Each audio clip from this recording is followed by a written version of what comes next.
cocaine dealer and bomb threats. So this is my mom's story. She grew up in a rougher area of Dallas, Texas. Just for some context. She was planning on going to Galveston over spring break with one of her good friends. I'll call her Terry. It was the 80s and her friend was dating this skeezy guy I'll call Rob, who was a local coke dealer. So she pulls up to her friend's house to go on this road trip, and lo and behold, her friend's boyfriend is there. She's obviously irate about this, but Terry somehow managed to convince her to let Rob come along on the trip, and off they went. They had been driving all day and had just got to the hotel when Terry's boyfriend said he was going to go to the gas station to get a drink. A few hours passed and they got worried because he didn't come back. At least until Terry got a call from him.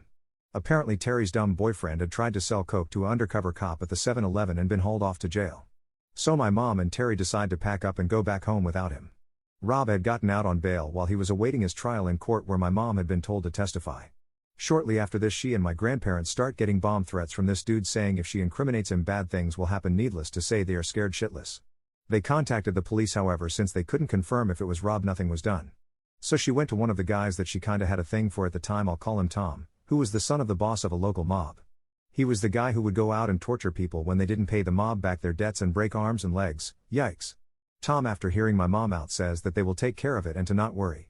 Rob never messed with my family again after that, and my mom told all the details of the trip in court and no one got blown up. My mom later asked Terry, she had long since broken up with Cokehead, if she had ever been told what Tom did to Rob.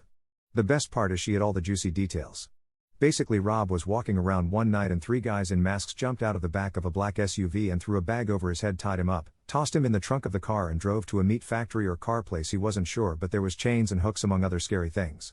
They hoisted him up on a hook, took the bag off his head, and he was hanging over a pool of hungry alligators, and basically said, if you mess with her or her family ever again, I will drop you in here or do much worse.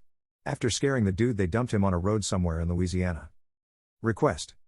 I'm trying to get a podcast started about people's crazy stories. It can range from any topic, so if you or have experienced something or a friend of yours has and you are okay with me sharing, feel free to write it below and I might use it in my bit. Regardless, thanks for reading and I hope you enjoyed. Smile.